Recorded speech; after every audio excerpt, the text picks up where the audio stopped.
Good morning. I am Kevin Price. Delighted to be with you. Going to spend some time talking to you about you and your business. My good friend Frank Granett, my partner in helping educate people about the problems of ADHD, which is having a profound impact on business, culture, society, and individual health. We continue to work on this effort together, informing others. He's with a great organization that he started called CAOOY, and you can learn more about them at CAOOY.org. And that's the Coalition Against Over-Medicating Our Youth. And Frank, as always, glad to have you on the program. Hey, it's great to be back on with you, Kevin. And, during this past year, you and I have educated many people across the country. And what we're finding now, and today is no different. We've had many healthcare professionals weigh in on this ADHD epidemic and what we need to do as a society to find that underlying causation. Today, we're going to focus for our listeners on adult ADHD. And that's, Kevin, all of our healthcare professionals we've had on, and myself as a clinical pharmacist at an adult psychiatric hospital, this is a very bogus type of diagnosis, adult ADHD. And think about it, attention deficit hyperactivity disorder in adults really is not the case. It's these adult population is laced with this type of symptom of poor focus, poor cognitive function, et cetera, and anxiety and stress. So today we're just going to get into what's causing all this and how we can help our listeners out there. So tell me then, what would it be called? You know what? As someone Kevin, with a degree in economic history, you got to help me out here, man. Yeah, for sure. I mean, we need to let our listeners know for adult population, it's nowhere near ADHD. Let's call it oxidative stress causing these cascade of symptoms. And we're talking about oxidative stress on a cellular level. And, for example, the International Society for Nutritional Psychiatric Research, this consortium was formed 2 years ago, and they've got groundbreaking research. And one of the directors over there, he's Dr. Matt Soka, and he's the director of National Center of Neurology and Psychiatry over in Tokyo, Japan. But it's a whole board of Australians plus the Japanese, U.S. physicians that are going after this research to get to the underlying causation of oxidative stress, cascading these symptoms of poor memory, focus, and like Alzheimer's is an epidemic now as well. So it all figures in here, and we got to go after these types of. Are you saying that Alzheimer's may not be Alzheimer's? Sometimes it may be just oxidative stress as well? Well, the thing is this, oxidative stress is a big umbrella, and what's going on a cellular level there's many risk factors that feed into this oxidative stress. So like with Alzheimer's, we know, the research is behind that deadly disease and, very debilitating type of disease. It is an oxidative stress type of risk factor, and then it's a matter of different causative risk factors that are feeding into that. Now, when we transfer over to ADHD symptoms, and, in the workplace especially, so if our corporations out there have their workforce and they're looking at antioxidant, what is your antioxidant status, okay? And ADHD is a direct correlation in the adult population. They have very low antioxidant status. And when that happens, your cells are under siege. They become under siege. Then you get this poor memory issues, focus, et cetera. Mm-hmm. Very good. All right, go ahead. And then, during the last 2 years, especially when this society, the International Society for Nutritional Psychiatry Research, was formed, they have many different layers. And we're going to have a complete article on this through the usdailyreview.com. We're going to let our listeners as well as our readers understand how you go about these risk factors. For example, when we're looking at the gut health, and we talked about this on past programs, especially in the adult population, Kevin, you know this more than anybody now, where our stomach and small intestines are the field house, if you will, of developing precursors to our neurotransmitters in our brain. So if that area or flora is disrupted in any way or the balance is off, and I'll give you an example, tryptophan, which we get in our diet. Tryptophan is an amino acid, plentiful in meat and poultry, etc. What happens? We celebrate it. We celebrate that on Thanksgiving.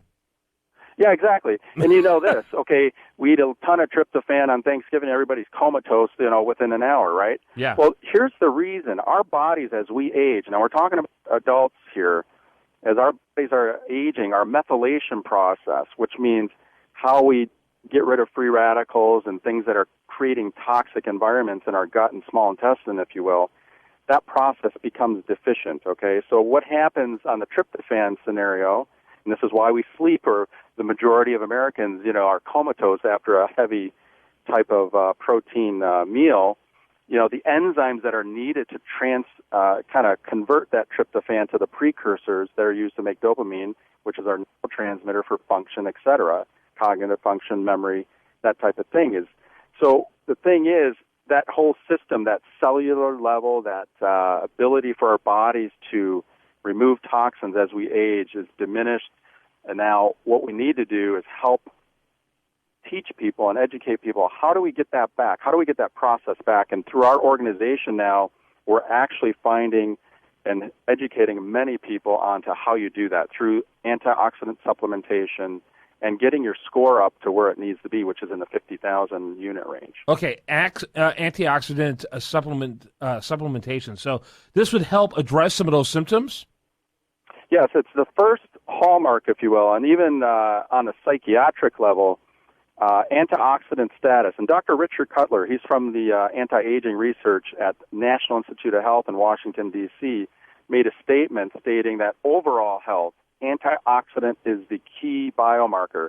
If we are not at an optimum level of antioxidant status, which means protecting our cells with antioxidants, then chronic illness has that higher propensity to develop. And we're talking about ADHD symptoms, et cetera, in adults, and that's what we're going to focus on now. So it's the first step we need to do is get that person's antioxidant score, and we're now helping corporations realize that this is a very easy, inexpensive way for a company to help their employees find out what that biomarker is. It's a very simple 50-second scan. It's an antioxidant scan of the palm, very clinically effective. There's a lot of clinical studies behind it, versus going to a physician, getting a blood draw, and insurance companies do not cover that. This is even more effective than a blood draw, and it's far less expensive. Wow, that's interesting. And, of course, and I hate to say it, but part of the reason why it is better known is because it is far less expensive. Well, yeah, and now many physicians across the country are starting to utilize this machine, the antioxidant type of scanning, versus drawing blood and waiting for the results to come back. They can let their patients know right off the get-go where you're at on the scale and what you need to do. And what we do as our nonprofit is help people across the country realize there's a 1, 2, 3 very simple step that you need to do. And one involves what we just discussed with the methylation process, removing toxins. And then, as we're doing that, we're raising through antioxidant supplementation as well. As people go along, the memory will come back if they're, implementing a good lifestyle change as well. And Kevin, most people, they're not exercising, they're not drinking 40-plus ounces of purified water a day. So we educate on that piece as well. So it's like a puzzle, but it's solvable, Mm-hmm. Interesting. I think that's extremely interesting. How do people typically find someone who has those type of scanners? I've never even heard of them before. Well, what we do is through our organization, you can go to CAOOY.org, click the Ask the Pharmacist tab right at the top, and then what that does, it'll cascade whatever part of the country you're in. We can direct you to where you can get that scan done and completed.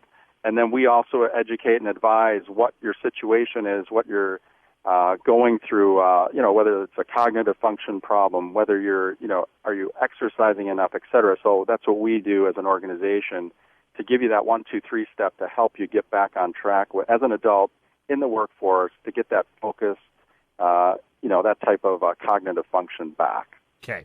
So you want us to email you basically for that?